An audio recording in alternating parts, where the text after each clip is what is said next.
Hi guys, Karen Galway here. I'm going to talk to you a little bit about limited beliefs and how to deal with them when they come up. I did a video earlier. The light's kind of weird in here. So I did a video earlier on what is a limited belief. So you want to go back and check on that to listen to that a little bit more. But basically a limited belief is a protective thought that your ego puts out there to keep you safe based on experiences that you had in the past. Okay, so we all have limited beliefs, all of us. They all like we all have them, right? So here's what to do when you have a limited belief. First of all, recognize that you get limited beliefs, right?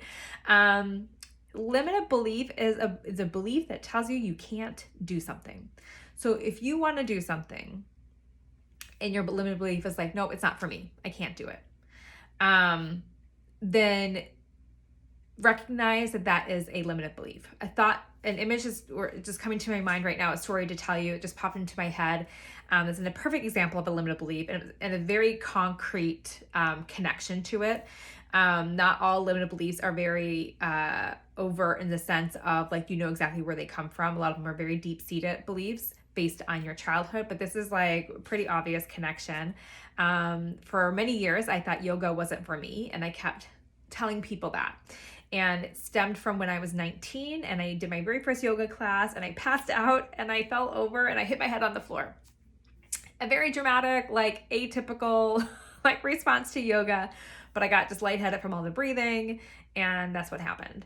And so I was like, oh, yoga isn't for me. And when I got a little bit older, and would go to like have a gym membership and I would go, let me go try a yoga class. I felt like a fish out of water because everyone knew what to do and I didn't know what to do. So again, I'm like, my body doesn't bend that way. Yoga's not for me. And I kept telling myself that. And then one day I went to a yoga and essential oil retreat. This was like probably 4 years ago now. And I went there to learn more about yoga, but more about like the essential oil side and the speakers that were coming. I wanted to hear about them. I wasn't necessarily as excited about the yoga piece because yoga is not for me. And so it was a 3-day event, a full 3 days. Leading up to that point for many years, like probably, oh my gosh, 20 years or so, I had to fall asleep with a white noise machine or a fan or some sort of white noise, right, in the background. Because everything was in silence and we did it for 3 days, it broke me of that habit. And so when I would go home and go to bed and turn on the white noise machine, I would have to immediately turn it off because it was very irritating to me, which is so funny. And that was 4 years ago and I still don't sleep with a white noise machine. So that was one breakthrough that came from this yoga and essential oil retreat. The other thing is I realized that yoga was for me, right? I just needed the guidance. I just needed someone to show me and tell me what to do and help me with the postures. And so then I joined a yoga class. And I still couldn't get a lot of the positions. And then I kept showing up and showing up and showing up and then realizing that yoga is for me. I am good at yoga. I'm going to learn yoga. And I shifted that belief. And now I love yoga. Yoga is for me. So the point of the story is that everyone has a limited belief. And like I said before, it doesn't always come from a very specific situation, although it can. It's usually more deep-seated. And it's usually stemming from something that happened within the first 7 years of your life. And so if you had parents who were maybe very scarcity minded when it comes to money, maybe you believe that success is not for you, right? So just as an example, just very different limited beliefs. So here's what happens when you get a limited belief. And it feels I call it feels low vibe. It feels it doesn't feel good. Like, oh, I can't do that. Recognize when you're telling yourself that you can't do that. No, that's not for me. I can't do that. That's the first step. Recognize when you're saying that, okay? Because in order to make these shifts and changes, you have to know where you're starting from, right? I like to picture it as like a GPS. If you're going to go somewhere, you need to have a starting point. So you need to be able to recognize it in order to make those shifts. So recognize that you have a belief. Recognize what that belief is. Now, if it is, I can't I can't be successful. Let's just put that out there. I can't be successful.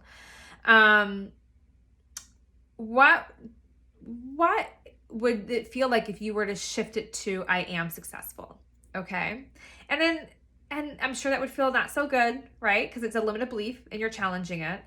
Now, what I want you to do is I want you to picture your life successful. Like, what does success mean to you? Does success mean driving like a high valued car, like a high end car? Does it mean living in a house that has various luxuries? Does it mean traveling a lot? Does it mean creating your own schedule? Like, what does that success look like for you? So, whatever that limited belief that you're challenging, I want you to picture as if it happened, right? Where would your life be if you went ahead and went on with that and challenged that limited belief and then went on with it? And so, then I want you to like picture your life and what would that feel like as if it's happening right now? Does it feel good? Or does it not feel good? Right? Does it feel good? Like, even if you feel like you can't get there, what does it feel like to be there? Okay. Most likely it feels very high vibe. It feels very good. It feels very exciting. That's where you need to step in. Okay. You need to picture yourself being there. You have to picture yourself as if you are already there. And then you say, I am the opposite of that limited belief. I am successful. And then what I want you to do is listen for some new, what I call intuitive nudges. Listen for some steps going forward, some ideas that might be coming in that will help you get there. Okay, so it's really important to just listen to it. It could be give this person a call. It could be go to this website. It could be whatever, like this almost like nagging like thought that keeps coming up. Follow through with it. Journal on it. Okay. So those are some ways when you get a limited belief, what you can do with it. A, recognize that you even have it. B, like what would your life feel like if you step into that version of if you challenge that limited belief? What would it look like if like you did believe in that?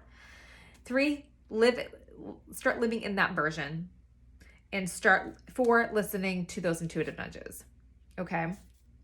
It takes practice. It takes it takes courage, really, to challenge that. But no, every single person has limited beliefs. Okay.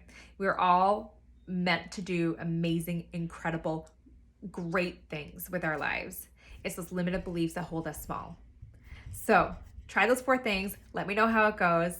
And I'll be back on later.